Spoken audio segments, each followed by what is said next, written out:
છેલ્લા 2 દિવસથી ભેસાણ અને વિસાવદરમાં પ્રવાસ કરી રહ્યો છું, લોકોની વચ્ચે જઈ રહ્યો છું. લોકો એવું કહી રહ્યા છે કે હર્ષદ રીપડિયા 2027માં ચૂંટણી લડે છે.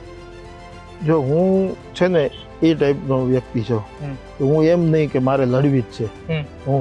મને તો ખેડૂતોના, હું ધારાસભ્ય નથી છતાં આજે કામ કરું છું. એવું નથી કે આપણે ધારાસભ્ય હોય, હોદ્દા ઉપર હોય તો જ આપણું હાલે, તો જ કામ થાય. એના કરતાં પણ વિશેષ કામ આ ભારતીય જનતા પાર્ટીની સરકારમાં બેઠો છું. એટલે મને ખબર છે કે જે હું લોકોના કામ લઈને જાઉં છું થઈ જાય છે. મારે તો બીજી અપેક્ષા જ કાંઈ નથી. મારે તો લોકોના કામ કરાવવા છે, એ તો બધા સરકાર કરી દે છે.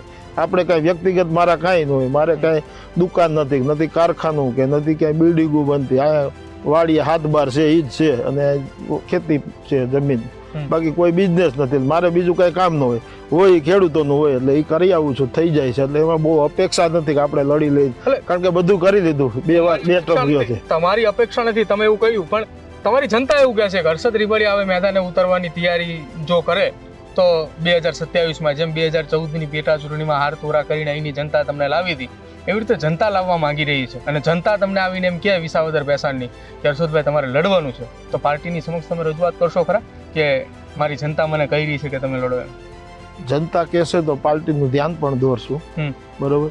બાકી ઓમ એવું નથી કે આપણે લડી જ લેવું છે. કોઈ પણ પાર્ટીનો ઉમેદવાર પાર્ટી મૂકે, હું તો પૂરી તાકાતથી મેદાનમાં આવીશ. અને ભારતીય જનતા પાર્ટીનો ઉમેદવાર 27માં આ સીટ ઉપર જંગી લીડથી જીતશે.